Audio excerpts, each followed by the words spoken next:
የተወደዳችሁና የተከበራችሁ የአርሂቡ መዝናኛ ፕሮግራማችን እንግዲህ የፍቅር ጎጆ ፕሮግራማችን ጀምሯል።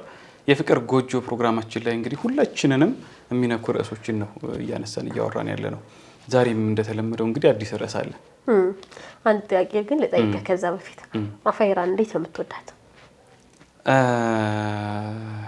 እንግዲህ አንድ አባት ልጁን እንደሚወደው ልበል እስኪ በዛ ልክ ነው እንግዲህ እንዴት እንደምገልጽ አላውቅም። ወይ ባባሳይ ይሻለኝ እንደሆነ እዚህ ስቱዲዮ ይዤ መጥቼ ምን ያክል ትሳሳላታለህ? ለራስሽ የምሳሽውን ከዚያም በላይ ለምሳሌ አንቺ የሆነ ነገር እንዳያጋጥምሽ እኮ ትሰጊያለሽ። ነገር ግን ልጅ ሲኮን ከዚያም በላይ ትሰጊያለሽ ማለት ነው። ለራስ እንደውም ተጠነቀቀው ለልጅ ስትነው በትክክል አዎ ለምን ያንቺ መኖር ለነሱ በጣም አስፈላጊ ነውና ብቻ ርዕስ ይዘሽ እንግዲህ ልታፋጥጭኝ ሆነ አላውቅም እንጂ ያው ከባድ ነው በጣም የወላጅነት ስሜቱ በጣም ጥልቅ ነው አይደለ? በቃላቶች ሊገለጽ የሚችል አይደለም። ይሄ ለምን ጠየቅኩ? ኡሚስ አንተን እንዴት ነው የምትወድ ታውቃለህ? እስቲ አሁን አውቃለሁ እላለሁ። ያው እሷ እንግዲህ አታውቅም ልትለይ ትችላለች። ምክንያቱም አንቺ ልጅ ሆነሽ የምታስቢውና እናት ሆነሽ የምታስቢው በጣም የተለያየ ነገር ነውና ግን የምታየው ነገር አለ። ለምሳሌ ስስቷን ያለው ለኔ ያላትን ጉጉታ ያለው ለኔ ያላትን ጥንቃቄ ያለውና እንግዲህ በዛ ልክ የምትገምሽው የምታስቢው ነገር አለ። ከዚያም በተጨማሪ ደግሞ አሁንም ያው እናቴ የምታነው ተጠየቀው ማለት ነው። እኔ ግን አስረግጬ ልነግርህ ፈልጋለሁ። እናት ዛሬም አንተ ለኡፈይራ እንደምሳሳላት እንደምታዝንላት እንደምትወዳት ምንም ሳይቀንስ ሳይጨምር እንደውም አንተ አባት ነህ አይደለ? ኑረልን ባገኝ ደስ ይለኝ ነበረ። ልክ ኑረል ለኡፈይራ እንደምትጨነቀው ሁሉ የኑረል እናት ለኑረል ያንተ እናት ደግሞ ላንተ የኔም ሁላችንም እናቶች ዛሬም በቅፋቸው ነን። ዛሬም ጡት እየጠባን ነው። ዛሬም ገና ዳድ ላይ ነን። በጣም ይጨነቁልናል። እንደዚህ ለሚጨነቁልን እንደዚህ ዛሬም ሐታ ሽበት እንኳን ሁሉ አውጥተህ አንተ ህፃን ነህና ይሄንን ሁሉ ጭንቀትና ሐሳብ ለሚያዘንቡ ወላጆቻችን ምን ያክል ደጎች ነን? ምን ያክል እንጠይቃቸዋለን? ምን ያክል እናያቸዋለን? ምን ያክል እናስባቸዋለን? እሱን በደንብ ልናይ መሰለኝ ዛሬ። የፍቅር ጎጆ ሲባል እንግዲህ ከእናትና ከልጅ በላይ ምንም አይነት ፍቅር የለም አይደለ?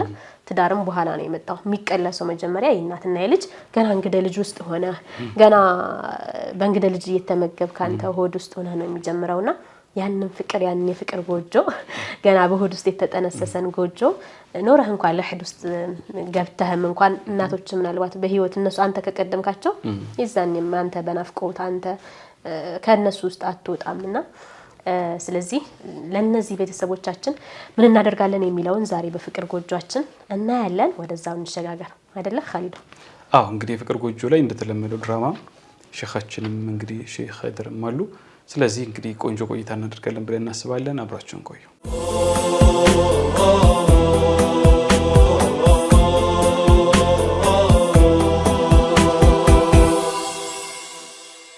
የተወዳችሁና የተከበራችሁ የአርሂቡ መዝናኛ ፕሮግራም ተከታታዮቻችን እንደምን አላችሁ?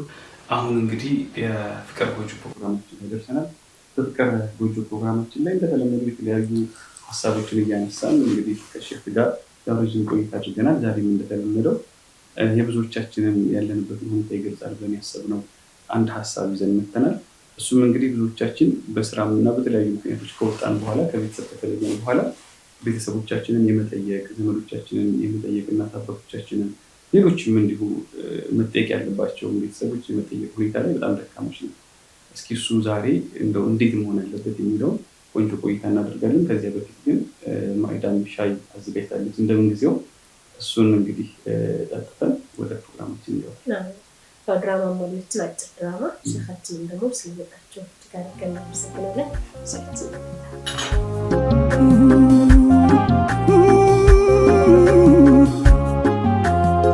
ባያምር መልኩ ባይስብ ገጽታው ችግር ድህነት ቢያንገለታታው የልቡ መውደድ አይተው ተጠጉት ሳያይ ከኋላው እቅፍ አረጉት ሳያይ ከኋላው እቅፍ አረጉት ከወዲያው አውቆ ማን እንዳቀፈው ማመን ተስኖት ተርገፈገፈው ከዚያም ጀርባውን እንደረታቸው ጋር ልትም አድርጎ ኑሩን ተጠጋ ልትም አድርጎ ኑሩን ተጠጋ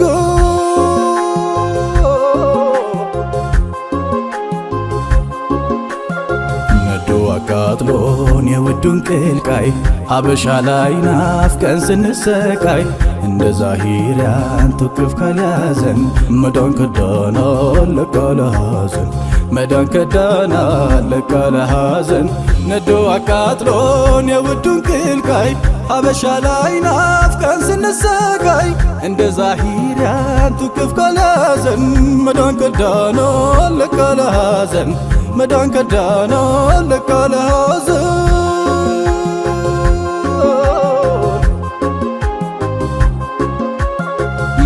ሰላቱላህ ሰላሙላህ ሰላቱላህ ሰላሙላህ። መርሐባ ተመልካቾቻችን ተመልሰናል። ድራማይቱንም አይተናል። እንግዲህ አንዲት እናት ልጆቿ ባለመጠየቋ እሷን ባለመጠየቃቸው ጎረቤቶች በደስታቸውን ጊዜ በጭንቀታቸውን በህመማቸውን ጊዜ ልጆቻቸው ሲዘይሯቸው ሐታ በስልክ እንኳን መዘየር ትልቅ ረህመት ነውና ተጎሳቁላ ከፍቷት አይተን ነበረ። ሼኻችን እንግዲህ መጀመሪያ ያው ዝምድናን እንዴት አድርገን ነው የምንቀጥለው፣ ዝምድና የምንቀጥልባቸው መንገዶች ምንድናቸው የሚሉትን አይተን ከዛ በኋላ ከቤተሰብ ጋር ደግሞ ያለውን ጥብቅ የሆነ ትስስርም ደግሞ እናትን ቤተሰብን ላለማስከፋት የምናደርገውን ነገር እናያለን። ዝምድና መቀጠል እንዴት ነው? ከምንድን ነው የሚጀምረው? ዘመድ የሚባሉትስ እስከምን ድረስ ያሉት ናቸው? መርሐባ ቢስሚላሂ ራህማኒ ራሂም አልሐምዱሊላህ ወሰለላሁ ወሰለመ ወባረከ ዐላ ሰይዲና ወመውላና ሙሐመድን ረሱሊላህ ወዐላ አሊሂ ወሰሕቢሂ ወመዋላህ። እንግዲህ ይህ ርዕስ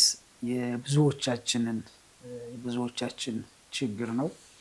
ሁላችንም ራሳችንን የምናይበት ያየንበት ድራማ ነው ያየነውና እንደተባለው አብዛኞቻችን አግብተን ከቤት ከወጣን በኋላ በስራ ብዛትም ይሁን እንደዚሁም ደግሞ በቸልተኝነትም ይሁን ከወላጆች ጋር ያለን መቀራረብና ያለን መጠያየቅ ብዙ ክፍተት የተሞላበት ሁኔታ ነው ያለው። እንግዲህ ዝምድናን መቀጠል በእስልምና ያው ትልቅ ቦታ ያለው ነው። ከወላጆች ጀምሮ በአጠቃላይ ቤተሰቡን በአጠቃላይ ማለት ነው ያንን መጠየቅ ትልቅ ቦታ ያለው ነው። አላህም ያዘዘን ነው። ነቢያችንም ዓለይሂ ሰላቱ ወሰላም እንደዚሁ ያስተማሩን ነው። ዝምድናን በመቀጠላችን ምክንያት ብዙ የምናገኛቸው ትሩፋቶች አሉ። ዝምድናን በመተዋችንና ዝምድናን በማቋረጣችን ምክንያት ደግሞ ዛቻም ጭምር ነቢያችን ዓለይሂ ሰላቱ ወሰላም በሐዲታቸው ያስጠነቀቁበት ሁኔታ ነው ያለው። ወላጆች ጋር ሲሆን ደግሞ ነገሩ በጣም የከፋ ይሆናል ማለት ነው።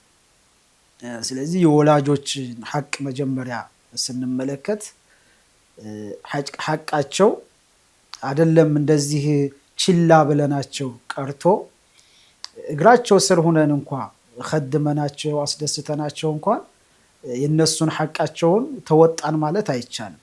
በጣም ከባድ ነው። ከባድነቱን ያው ሁላችንም እናውቀዋለን። ግን ያው አላህ ልቦና ይስጠንና ያንን ነገር ወደ መተግበሩ ሁላችንም አላህ ይገዘን ነው የምለው። እንግዲህ የወላጆችን ሐቅ በተመለከተ አላህ ከተውሂድ ጋር አብሮ አቆራኝቶ አያይዞ ነው ቁርአን ላይ አላህ የገለጸው። ወቀዳ ረቡከ አላ ተዕቡዱ ኢላ ኢያህ ወቢልዋሊደይኒ ኢሕሳና፣ ጌታህ ከሱ ሌላን አምላክ እንዳታመልክ አዘዘ ይላል አላህ። ያኒ ከኔ ውጭ ሌላን አምላክ እንዳታመልኩ አዝዣለሁኝ እያለ ነው። እንደዚሁም ወቢልዋሊደይኒ ኢሕሳና፣ እኔን በብቸኝነት አምልኩ ካለ በኋላ ደግሞ ለወላጆቻችሁ ደግሞ መልካምን ስራ ስሩ፣ ለነሱ በጎ ልጆች፣ መልካም ልጆች፣ ታዛዦች፣ ቅኖች ሁኑላቸው ይላል አላህ። ኢማ የብሉገነ ዒንደከ ልኪበረ አሐዱሁማ አው ኪላሁማ ፈላ ተቁል ለሁማ ኡፊን፣ ወላጆች ሁለቱም የእርጅና ሰዓት ደርሰው ትልቅ ሽማግሌዎች ሆነው ካንተ ጋር ካሉ ወይም ደግሞ አንድኛቸው ካሉ እነሱን ስትኸድም እነሱን ስታገለግላቸው መበሳጨት ምናምን ሊኖር ይችላልና የዛን ሰዓት ኡፍ አትበላቸው። ወላ ተንሃርሁማ እንደዚሁም አትገልምጣቸውም። ወቁል ለሁማ ቀውለን ከሪማ መልካም የሆነ ቃልን ለነሱ ተናገራቸው ነው የሚለው አላህ። እና ተውሂድንና የወላጆችን ለወላጆች በጎ መዋልን ለወላጆች መልካም መሆንን አላህ በአንድ ላይ አቆራይቶ አያይዞ ነው አላህ ያመጣው። በሌላም የቁርአን አንቀጽ አላህ ሲገልጽልን አኒሽኩር ሊ ወሊዋሊደይከ ኢለየል መሲር ይላል። እኔን አመስግኑኝ ብዙ ውለታ የዋልኩላችሁ ባለ ውለታችሁ ነኝና መጀመሪያ እኔን አመስግኑኝ ይላል። ከዚያ ደግሞ ወላጆቻችሁንም አመስግኑ፣ ወደዚህ ምድር ለመምጣታችሁ ምክንያቶቹ እነሱ ናቸውና እነሱንም አመስግኗቸው፣ መጨረሻ መመለሻችሁ ሁላችሁም ወደ እኔ ነውና ይላል አላህ። ስለዚህ አሁንም እዚህ አንቀጽ ላይ አላህ ምንድነው ሁለቱን አያይዞ አመጣው። እኔንም አመስግኑኝ አለ፣ ከዚያ ደግሞ ወላጆቻችሁንም አመስግኑ ሲል አላህ ያዘናል። አብዱላህ ብኑ ዓባስ ረዲየላሁ ዐንሁማ ምን ይላሉ? ሰላሱ አያቲን ነዘለት መቅሩነተን ቢሰላስ ይላሉ። 3 የቁርአን አንቀጾች አብረው ሳይነጣጠሉ ተቆራኝተው ተያይዘው ነው የወረዱት ይላሉ። 3 የቁርአን አንቀጾች። እነዛ 3 የቁርአን አንቀጾች ደግሞ 3ቱም ባንድ ላይ ካልተገበሩ ተቀባይነት አይኖራቸውም አሉ። ከዛ ውስጥ አላህ ምን ይላል? አንዱ የቁርአን አንቀጽ ምንድነው? ወአጢዑ ላህ ወአጢዑ ረሱል፣ አላህን ታዘዙ አለ አላህ። ያኒ እኔን ታዘዙኝ፣ እኔን ተገዙኝ፣ እንደዚሁም መልእክተኛውንም ታዘዙት ይላል አላህ።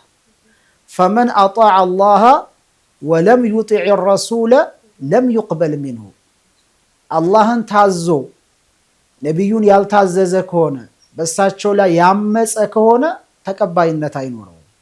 አላህን ብቻ በመቀበሉ የአላህን ትእዛዝ ብቻ በመፈጸሙ የእሳቸውን ሱናቸውን ከሱናቸው ያፈነገጠ ከሆነ በእሳቸው ላይ ያመፀ ከሆነ ተቀባይነት አይኖረውም። ሁለቱም መቅሩን ናቸው፣ የተያያዙ የተቆራኙ ናቸው ማለት ነው። እንደዚሁም ሌላው የቁርአን አንቀጽ ደግሞ ምንድነው? ወአቂሙ ሶላተ ወአቱ ዘካ፣ ሶላትን ደንቡን አሟልታችሁ ስገዱ፣ እንደዚሁም ደግሞ ዘካችሁንም ስጡ ይላል አላህ። እና ሰውየው ሶላቱን ሰግዶ ነገር ግን ዘካ የማይሰጥ ከሆነ ዘካን አልቀበልም የሚል ከሆነ ሶላቱ ብቻውን ተቀባይነት አያገኝም ማለት ነው። ስለዚህ ሶላትንም ዘካንም አላህ በብዙ የቁርአን አንቀጾች ላይ አብሮ መቅሩን አድርጎ አያይዞ አቆራኝቶ ነው ያወረደው ማለት ነው። ሌላው ሶስተኛው ምንድነው? አኒሽኩር ሊ ወሊዋሊደይክ፣ እኔን አመስግነኝ እንደዚሁም ወላጆችህንም አመስግናቸው ይላል አላህ። እና አላህን አመስግኖ ወላጆቹን የማያመሰግን ከሆነ ይህም ተቀባይነት የለውም ማለት ነው። ስለዚህ አላህን እንዳመሰገነ ሁሉ ወላጆቹም ደግሞ ለዋሉለት ውለታ ግድ ማመስገን ግዴታው ነው ማለት ነው። እነዚህ 3ቱም የቁርአን አንቀጾች ተያይዘው ተቆራኝተው የወረዱ አንቀጾች ናቸው። አንዱን ነጥሎ አንዱን የሚተው ከሆነ ተቀባይነት አይኖረውም ነው የሚሉት አብዱላህ ብኑ ዓባስ ረዲየላሁ ዐንሁማ። ለዚህም ነቢያችን ዓለይሂ ሰላቱ ወሰላም ምን ይላሉ? ሪዶላሂ ፊ ሪዶል ዋሊደይን ወሰኸጡላሂ ፊ ሰኸጢል ዋሊደይን፣ የአላህን ውዴታ ለማግኘት ወላጆችን ማስወደድ ይገባል። ወላጆች ሲወዱለት፣ ወላጆቹ ሲደሰቱለት አላሁ ስብሓነሁ ወተዓላ ይወደዋል፣ የአላህን ውዴታ ይጎናጸፋል ማለት ነው። እንደዚሁም ደግሞ ወላጆቹን ባስከፋ ቁጥር፣ ወላጆቹን ባስቆጣ ቁጥር ደግሞ የአላህ ቁጣ የአላህ ቅጣት በሱ ላይ ነው የሚወርድበት ማለት ነው። ስለዚህ ወላጆቻችንን አቅም በፈቀደ እነሱን የመጠየቅ የነሱን ብዙ ሕቁቅ አላቸው፣ ብዙ ሐቅ አላቸው። ያንን ሐቃቸውን የመጠበቅ ከእያንዳንዱ ሙስሊም የሚጠበቅ ግዴታ ነው ማለት ነው። እኛ ቀለል አድርገን ነው የምናየው የወላጆችን ሐቅ ጉዳይ።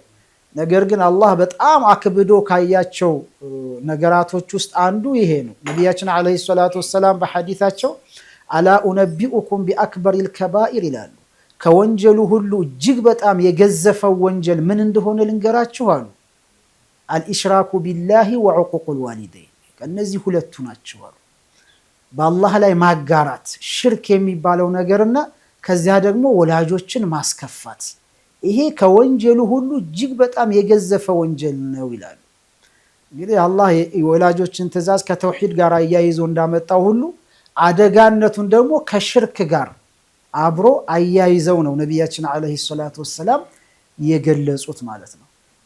ስለዚህ ሁላችንም የወላጆቻቸውን ሐቃቸውን የመጠበቅ ያው ግዴታ ይኖርብናል ማለት ነው። ስለ ወላጆች ብንናገር ብዙ የቁርአን አንቀጾች አሉ፣ ብዙ የነቢያችን አለይሂ ሰላቱ ወሰላም ሐዲሶች አሉ። ወላጆችን በማስደሰት የሚገኙ ትሩፋቶች ዱንያም ላይ አኼራም ላይ፣ ወላጆችን በማስከፋት እነሱ ከተቀየሙ፣ እነሱ ካዘኑብን፣ እነሱ ካለቀሱብን ደግሞ ዱንያም ላይ አኼራም ላይ ትልቅ ውርደት እንደሚያጋጥመን የሚገልጹ ብዙ ሐዲሶች መጥተዋል ማለት ነው። በሌላ ሐዲሳቸውም ነቢያችን አለይሂ ሰላቱ ወሰላም ሰላቱ ደዓዋቲን ሙስተጃባት፣ 3 ዱዓዎች ምንም ያኒ ሙስተጃብ የሆኑ አላህ የሚቀበላቸው ዱዓዎች ናቸው አሉ። ያኒ ዱዓ አድርጎ ሰውየው እነዚህ 3 አይነት ሰዎች ዱዓ አድርገው ዱዓቸው አይቀርባቸውም ማለት ነው። የመጀመሪያው ዳዕወቱል መዝሉም፣ የተበደለ ሰው ዱዓ። የተበደለ ሰው እጁን ዘርግቶ ያ አላህ ብሎ ዱዓ ካደረገ ከረገመ ያ እርግማኑ ያ ዱዓው በፍጹም መሬት ላይ ጠብ አይልም። ሁለተኛው ወዳዕወቱል ሙሳፊር፣ የሙሳፊር ዱዓ ያኒ ሀገሩን ለቆ ጉዞ ላይ ያለ መንገድ ላይ ያለ ሰው የሱም ዱዓ እንደዚሁ ሙስተጃብ ነው አሉ። ሶስተኛው ወዳዕወቱል ዋሊዲ አላ ወለዲህ፣ ወላጅ በልጁ ላይ የሚያደርገው እርግማን አሉ። የወላጅ እርግማን የፈለገ ቢሆን ሰውየውን አይስተውም፣ ያገኘዋል አሉ። ስለዚህ ከነሱ እርግማን ለመዳን እነሱን መኸደም፣ እነሱን ማስደሰት ተገቢ ነው።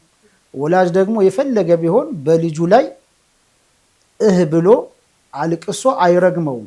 ብዙ ነገር ብዙ መከራ አድርሶበት አጋጣሚ ካልሆነ በስተቀር በጣም አዛኞች ለልጆቻቸው ሩህሩሆች ናቸውና እነሱን በማስደሰት ብዙ ተዋብ አጅር የምናገኝበት ነው። እነሱን በማስከፋት ደግሞ እንደዚሁም የአላህን ቅጣት የምናገኝበት ሁኔታ ስላለ እንደው እንዳጠቃላይ ከኔ ከራሴ ጀምሮ የወላጆቻችንን ሐቅ በአግባቡ ልንጠብቅ ይገባል። የወላጅ ሐቅ ሲባል ደግሞ ከሞተም በኋላ ቢሆን እኮ ሐቁ አይለቀን። እንኳን በህይወት እያሉ ቀርቶ ከሞተ በኋላ እንኳን ቢሆን ለነሱ ዱዓ ማድረግ አለበት። اللهم اغفر لي ولوالدي صلاه ከሰገደ በኋላ አላህ ወላጆችን ይቅር በላቸው። اللهم ارحمهما كما ربياني صغيرا፣ እኔን ልጅ ሆኜ ህፃን ሆኜ ተንከባክበው እንዳሳደጉኝ ሁሉ አሁን ደግሞ አንተ እዘንላቸው እያለ ለነሱ ዱዓ ማድረግ አለበት። ቁርአን ሊቀራላቸው ይገባል። ቁርአን ቀርቶ ሰዋቡን ለወላጆቼ ብሎ ኢህዳእ ማድረግ አለበት። አቅሙን በፈቀደ ሰደቃ ለወላጆቹ እየነየተ ያ ባለው አቅም 10 ብርም ለደሃ መስጠት ትልቅ ሰደቃ ነው። 20 ብርም 5 ብርም እንዳቅሙ አርዶም ለደሃ ማብላት ይሄ ራሱ ትልቅ እንትን ነውና ሐታ ከሞቱ በኋላ እንኳን ቢሆን ከነሱ ጋር ያለን ግንኙነት ተቋርጧል ማለት አይደለም። ከሞቱም በኋላ ቢሆን ለነሱ ዱዓ ማድረግ፣ ለነሱ ሰደቃ ማድረግ፣ ለነሱ ቁርአን መቅራት ይሄ ከሁላችንም የሚጠበቅ ሐቃቸው ነው ማለት ነው። ስለዚህ አሁን በዚህ በድራማው ላይ እንዳየነው አይነት ሁኔታ ከሆነ ያ ሰውዬ በዚህ አይነት ሁኔታ ላይ ያለ ሰው አደጋ ላይ ነው ያለው። ወላጆቹን የሚያስከፋ ሰው ጀዛኡ ደግሞ ልክ እንደሱ አይነት ጀዛ አላህ ይሰጠዋል። መጨረሻ ላይ አይቀርም። አልጀዛኡ ሚን ጂንሲል ዐመል ነው። የስራህን ውጤት ነው የምታገኘው። ለወላጆቹ መልካም የሆነ ልጅ እሱም ከወለደ በኋላ ልጆቹ ለሱ ባር ነው የሚሆኑት፣ ለሱ አገልጋዮች፣ ለሱ በጎ ሰሪዎች ነው የሚሆኑት። እነሱን የሚያስከፋ ከሆነ፣ እነሱን የሚገለምጥ፣ እነሱን እንትን የሚል ከሆነ ደግሞ ከዚያ በላይ እሱን የሚማታ የሚሳደብ ልጅ ነው አላህ የሚሰጠው። በድሮ ጊዜ አንድ ሰው ነበር ይላሉ እና ለወላጁ በጣም አባቱ ይሄ አርዘለል ዑሙር የሚባለው የመጃጃት የእድሜ ደረጃ ደርሶ አባቱን ይخدም ነበር እና ሐታ መለ ወሰኢመ በቃ ሰልችቶ እስከሚሰለችና እስከሚደክም ድረስ አባቱን خدመ እና መጨረሻ ላይ ያው ብዙ ነገር እንትን ሲለው የመሰልቸትና የመድከም ደረጃ ላይ ደረሰና መጨረሻ ላይ ምን አደረገ? አባቱን በግመል ላይ ይዞት ወደ በረሃ ይዞት ወጣ ይላል። ወደ በረሃ ይዞት ወጣና ይዞት ከወጣ በኋላ አባትየው ልጅ ሆይ እዚህ በረሃ ላይ ምን ልታደርገኝ ነው ይዘኸኝ የመጣኸው ብሎ ጠየቀው። ሲጠይቀው ምን አለ? ለቀድ አስአምተኒ በቃ አሰልችተኸኛል፣ አድክመኸኛል። ስለዚህ እዚህ ይዤ የመጣሁ ላርድህ ነው አለው አሉ። ሲለው አንተ ልጅ ሆይ የኔ ውለታዬ መጨረሻው ይሄ ነው ማለት ነው አለው። ሲለው አይ በቃ አንተን ከማረድ ወደ ኋላ አልልም፣ በቃ አሰልችተኸኛል፣ አድክመኸኛል፣ ልትሞትልኝም አልቻልክም። ስለዚህ በዚህ አንተን መገላገል አለብኝ አለው አሉ። ከዚያ ምን አለው? ያ ቡነየ ኢን ካነ ዘብሑ ላቡደ ፈዝበሕኒ ዒንደ ሃዚህ ሰኽራ ሐይሱ ዘበሕቱ አቢ ሁናክ አለ።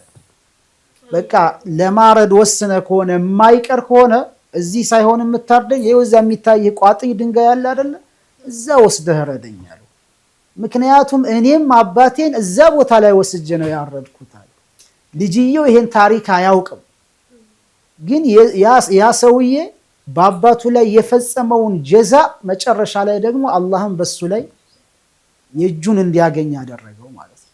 አልጀዛኡ ሚን ጂንሲል ዐመል ማለት ይሄ ነው። ዛሬ እኛ ለወላጆቻችን መልካም ከሆን እነሱ የማያለቅሱብን፣ የማያዝኑብን፣ የማይከፉብን ከሆንን እነሱ የሚደሰቱብን ከሆነ ነገ ደግሞ እነሱ ደረጃ ላይ ስንደርስ የኛ ልጆች ደግሞ እኛን የሚንከባከቡ የሚወዱ የኛን ሐቅ በአግባቡ የሚወጡ ልጆች አላህ ይሰጠናል።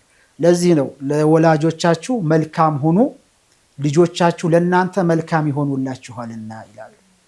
ዒፉ ዐን ኒሳኢ ናስ ተዒፈ ኒሳኡኩም፣ የሰዎችን ሚስቶች በሐራም ነገር እነሱን ከማባለግ ተጠንቀቁ፣ ሚስቶቻችሁ ይጠበቁላችኋልና። የሰው ሚስት የሚያባልግ ሰው ጀዛው አይቀርም፣ ደግሞ የእሱን ደግሞ ያንን እንትን የሚል ይመጣበታል፣ አይቀርም በጭራሽ። አኼራ ላይ አይደለም እዚሁ ዱንያ ላይ ያው በሰፈርከው ቁና የሚባል አለ አይደል? በሰፈርከው ቁና ይሰፈርልሃል፣ መሰፈሩ አይቀርም ማለት ነው። ስለዚህ በአጠቃላይ የወላጆቻችን ሐቅ በጣም ከባድ ነው። አንድ ቀን አብዱላህ ብን ዑመር ረዲየላሁ ዐንሁማ መካ ካዕባ አጠገብ ቁጭ ብለው እያለ አንድ ወጣት ልጅ አዩ። ቀድ ሐመለ ኡመሁ ዐላ ረቀበቲሂ ወሁወ የጡፉ ቢሃ ሐውለል ካዕባ፣ እናቱን በጣም ባልቴት የሆነች እናት አለችው፣ በዚህ በትከሻው ላይ ተሸክሞ ካዕባን ጠዋፍ ያስደርጋታል። ጠዋፉን ከጨረሰ በኋላ መጣና አብዱላህ ብን ዑመርን ጠየቃቸው። አተራኒ አኒ ጃዘይቱሃ አላቸው። ለውለታዋን የከፈልኳት ይመስልሃል አለና ጠየቃቸው። አሁን ሲጠይቃቸው ምን አሉ? ወላ ቢጠልቀትን ዋሂዳ አሉት። ሱብሃነላህ፣ እናትህ አንተን በምትወልድበት ሰዓት ያማጠችውን አንዱን ምጥ እንኳን አትመልስም አሉ። ወላ ቢጠልቀትን ዋሂዳ፣ አንድ ጊዜ ያቃሰተችውን እንኳን ያንን አትመልስም አሉ። ወላኪነከ አሕሰንተ፣ ነገር ግን መልካምን ስራ ሰርተሃል። በዚህ በሰራሃው መልካም ስራ ደግሞ አላሁ ዐዘ ወጀል ብዙ አድርጎ ጀዛአህን ይከፍልሃል እንጂ የእሷን ሐቋን የእሷን ውለታዋን መልሻለሁ ማለትማ በፍጹም አትችልም ማለት እና በጣም ከባድ ነው። ሁላችንንም አላህ ያግራልን ነው። ሁላችንንም ከተኛንበት የሚያደርጋ ነው። ሸፊ ያው የገለጻችሁት ሙሉ እንዳለ ሆኖ ሁላችንም አብዛኞቻችን ልንሰራበት የሚጠነቀቀው እንዳለ ሆኖ ምናልባት ብዙዎቻችን ደግሞ ቤተሰቦቻችንን የምንዘነጋውና የምንረሳ ወይም ደግሞ ከጎናቸው የማንሆነው በስራ ምክንያት ቢዚ ሆንኩኝ በቃ የራሳችንን ብቻ እያየን ነውና እዚህ ላይስ ያለን ሰዎች እንዴት ነው ሐቃቸውን ልንጠብቅ ባናጥባቸው ባንንከባከባቸው እንኳን በመመልኩ ለነሱ መልካም ነገር እናደርግላቸው? እንግዲህ ያው በስራ ውጥረት ምክንያት ወይ ሌላ ሀገር ሩቅ ሀገር ይሆናል ወይም እዚህም ሆኖ የሥራ መጨናነቅ ምናምን ሊሆን ይችላል። እነሱን የሚخدማቸው ባጠገባቸው ሌላ ልጅ ከሌላቸው የፈለገ ቢሆን አመቻቸውም ጊዜ ሰጥቶም ቢሆን ማለት ነው ጊዜ ሰጥቶም ቢሆን ሄዶ እነሱን የማየት የመጠየቅ ግዴታ አለበት። እንደዚሁም ደግሞ እነሱም የሱን ችግር ከተረዱት ልጃችን መሽጉል ሆኖ ነው ችግር አጋጥሞት ነው እንጂ ያቃሉ እነሱም ያኒ ሆን ብሎ ችላ ብሎ የሚተዋቸውን ዞር ብሎ ማያያቸውንና እንደዚሁም ደግሞ በስራ ውጥረት ምክንያት ነው ችግሮት በችግር ምክንያት ነው ያልጠየቀኝ የሚለውን ያው እነሱ ራሳቸው ያውቁታልና በተቻለ መጠን በኢኮኖሚም በማገዝም ሊሆን ይችላል። እሱ ሄዶ እነሱን መንከባከብ የማይችል ከሆነ አቅም ያለው ከሆነ ሰራተኛም ቀጥሮላቸው ሊሆን ይችላል። ሌላም ሰው አድርጎላቸው እንዳይቸገሩ በአጠቃላይ የነሱ ቀልባቸው እንዳይሰበር ማለት ነው። በቃ ልጅ እያላቸው ልጅ እንደሌላቸው ሆነው ሌላ በቅርብ ያለ ጎረቤት እየመጣ አሁን እንዳየነው አይነት ከሆነ በቅርብ ያለ ጎረቤት እየመጣ ተቸግረው ተኝተው ታመው ያለ እነሱ እየረዱ እሱ ግን ብላ አመጣ የወለደችው ልጇ ግን ዝም ብሎ በስራ ቢዚ ነኝ በማለት ብቻ እንዲህ አይነት ነገር የሚያደርግ ከሆነ ይሄ ዑዝር አይኖረው ምንም አይነት ምክንያት የለውም ይሄ ሰው። ስለዚህ በተቻለ መጠን ጊዜ ሰተን ሂደን የመጠየቅ እንደዚሁም ደግሞ እነሱ ቀልባቸው እንዳይሰበርብን ባጠገባቸው ሆነን በስልክም ሊሆን ይችላል በጣም ውጥረት ላይ ካለ በተለያየ በአሁኑ ሰዓት ሁሉም ነገር የተመቻቸ ነው ህይወት በጣም ቀላል የሆነበት ዘመን ላይ ስለሆነ ያለ ነው። እንዳጠቃላይ ግን ከልባችን በቃ ከልብ የእናት የወላጆቻችን ሐቅ በጣም እጅግ በጣም ከባድ ነው የሚለውን አውቀን አቅም በፈቀደ እነሱ እንዳይከፉብን እነሱ እንዳያለቅሱብን መጠንቀቅ ግድ ይለናል። በተለይ በአሁን ሰዓት ደግሞ ሰው ከወላጅም ሐቅ እንዳለበት ሁሉ ችላ ያለበት የተዘናጋበት ሁኔታ ነው። ያኒ ጓደኛውን እንደሚገለምጠው አይነት አባቱን የሚገለምጣል።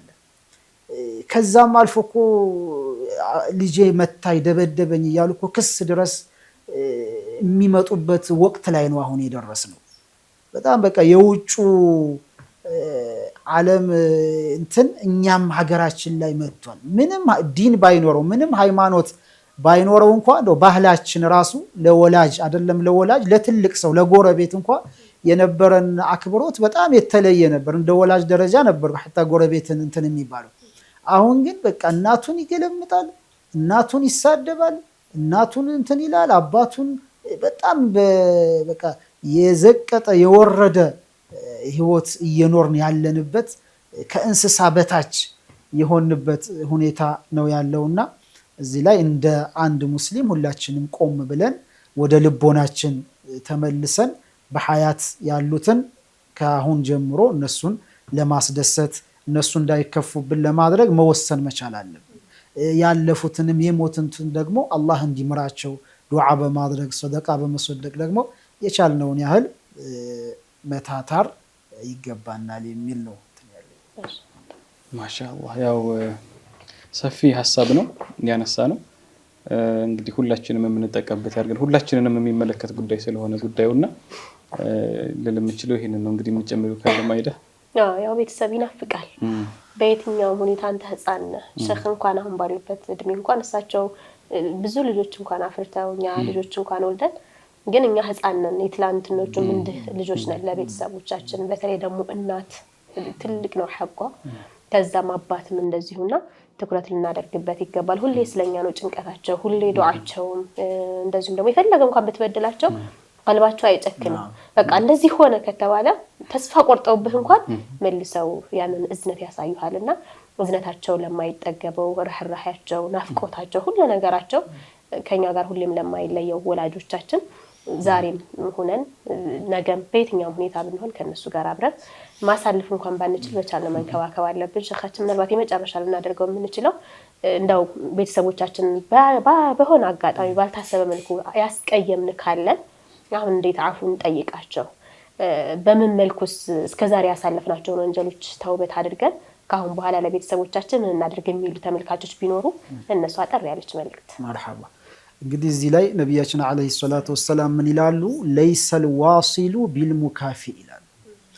ዝምድናን ቀጠለ የሚባለው እሱ ሲጠይቀው ሂዶ የሚጠይቅ እሱ የሆነ ሀዲያ ሲሰጠው መልሶ ያንን ሀዲያ የሚሰጥ ይሄ አይደለም ማለት ግን ዝምድናን ቀጣይ የሚባለው እነሱ በቃ ቁርጥ አድርገውት ሳይጠይቁትም በቃ እንደ ዘመድ ሳይቆርጡት የተውቱን ሰው እሱ ያንን የተቋረጠውን ገመድ የሚቀጥል ሰው ነው። ያ ነው ዝምድናን ቀጠለ የሚባለው ይላሉ። አሁን እኛ ውለታ መመላለስ ነው የያዝነው እንጂ የዝምድና ሐቂቀተና እነሱ ሲጠይቁን ሄደን እንጠይቃቸዋለን። እነሱ ግን ሙሉ በሙሉ ካቋረጡ እነሱ የተውትን ዝምድና እኔ ምን ቸገረን ብለን ነው ሁላችንም የምንተው። ይሄ ዋሲል አይደለም ማለት ይሄ ዝምድናን ቀጣይ አይባልም ማለት። ስለዚህ ቀጣይ የሚባለው እነሱ በቆረጡን ሰዓት በቃ በተለያየ በዱንያዊ ጥቅም ልንጣላ እንችላለን። በተለያየ ነገር በቤተሰብ ጉዳይ ላይ ልንሰዳደብ እንችላለን፣ ልንኳረፍ እንችላለን። ግን ጠንካራ ኢማን ያለው ሰው ያንን ሁሉ ሐታ መዝሉም ሆኖ እነሱ በድለውትም እንኳን ቢሆን ያን ሁሉ ለአላህ ትቶ ማለት ነው በቃ ይቅር ብያቸዋለሁ አላህ ነገ የውመል ቂያማ ከዛ ከጭንቁ ቀን አላህ ይቅር እንዲለኝ ሁሉን ነገር ትቻለሁኝ ብሎ ሄዶ እነሱን የሚዘይር ከሆነ ይሄ በጣም ትልቅ ሰው ነው። እነሱም በጣም ነው እንትን የሚሉበት እኮ እንደዛ አድርገውት ያን ሁሉ ትቶ ሂዶ ሲዘይራቸው የሚሰማቸው ስሜት ምንድነው? ትልቅ አሸናፊ ነው ይሄ ሰውዬ። አላህም ዘንድ ደግሞ ደረጃው ከፍ ያለ ነው የሚሆነውና ምንም ቢበድሉን ያደረጉንን ነገር ቢያደርጉንም ለአላህ ብለን ትተን ወደኋላ አራግፈን ትተን ቀጣይ ያለውን እንትናችንን ግን በሰላም በፍቅር መቀጠል ይገባናል። ነብዩም አለይሂ ሰላቱ ወሰላም እቺ ረሂም የምትባለው ዝምድና የምትባለው ነገር በአርሽ ላይ የተንጠለጠለች ናት አሉ እና ከዚያ ምን ትላለች አሉ? መወሰለኒ ወሰለሁ አላህ ወመን ቀጠዐኒ ቀጠዐሁ አላህ። እኔን የቀጠለኝን አላህ ይቀጥለው፣ እኔን የቆረጠኝን ደግሞ አላህ ይቁረጠው እያለች ትራገማለች አሉ ነብዩ አለይሂ ሰላቱ ወሰላም። ስለዚህ መቋረጥን ከኸይርም ነገር ከተለያየ ነገር መቋረጥን የፈለገ ሰው ያው ዝምድናን ማቋረጥ ነው። አላህ እንዲቀጥልልን የምንፈልግ ከሆነ ደግሞ ዝምድናን መቀጠል ነው። እድሜን ከሚያስረዝሙ ወይም ደግሞ እድሜን በረካ ያለው ዘመን እንዲኖር ከሚያደርጉ ምክንያቶች አንዱ ዝምድናን መቀጠል ነው። ዝምድናን የምትቀጥል ከሆነ እድሜህ በቃ የተባረከች ይሆናል። በቃ ሁሉን ነገር ተደስተህበት ሁሉን ነገር በቁም ነገር አሳልፈው የምታልፍበት እድሜ ይሆናልና ዝምድናን ሁላችንም ልንቀጥል ይገባል። የስካሁን ያለፈውን አፈላሁ አማ ሰለህ በቃ እስትግፋር አድርገን ተውበት አድርገን ያለፈውን አላህ ይቅር ይበለን፣ ለወደፊቱ ግን ብለን ከዛሬው ጀምረን ሁላችንም ሩቅ ያሉትንም በስልክ በመደወል በቅርብ ያሉትንም ደግሞ ሄደን እነሱን ምንም ነገር ባንይዝም ማለት ነው ከቻል ሀዲያ ይዘን መሄድ፣ ያ ካልሆነ ሀዲያ ይዞ መሄድ ደግሞ ግዴታ አይደለም። ለኛ ደስ ስለሚለን መሐባ ስለሚያመጣ እንጂ ዝም ብለንም ባዶ እጃችን ሄደን ትልቁ ነገር ዚያራው ነው መጠያየቁ ነውና ያለፈውን አላህ ይቅር ይበለን፣ የወደፊቱን ግን በእንዲህ አይነት ሁኔታ ዘመዶቻችንን ለመቀጠል ሁላችንንም አላህ አላህ ያድርገን ነው። አይዋ ያው ብዙ ሰው ከቤተሰብ የሚራራቀው ምን ይዤ የሚልም አለ። ከወላጅም አልፈን ያሉ ቤተሰቦች ላይ እንተስነ ምን ይዤ ምን አድርጌላቸው ስለሚባል ይሄም ነገር ሀያ አሲዞ ወደ ኋላ እንዳያስቀረንም ጥሩ መልእክት ነው ሸኻችን ያስተላልፉልን። እንግዲህ አንተም እኔም ሁላችንም ለቤተሰብም ለሁሉም ተመልካቾቻችንም መልካምን የምንወል አላህ ያድርገን። የዛሬው ፕሮግራማችን በዚህ ይብቃ አይደለ? አስለማይ እንግዲህ ሰፊ ነው ርዕሱ። አሁን ያነሳሽው ርዕስ ራሱ ምን ይዤ የሚለው ራሱን ይቻላል ሌላ ሐሳብ ነውና እንግዲህ የዛሬ ፍቅር ጎጆ ፕሮግራማችን ይሄን ይመስል ነበር። ሼኻችንን እንግዲህ ጊዜያቸውን መስዋዕት አድርገው ይሄንን ቆንጆ ምክር ስላካፈሉን እናመሰግናለን። ቀጣይ ፕሮግራሞቻችን ይቀጥላሉ። አብራችሁን ቆዩ።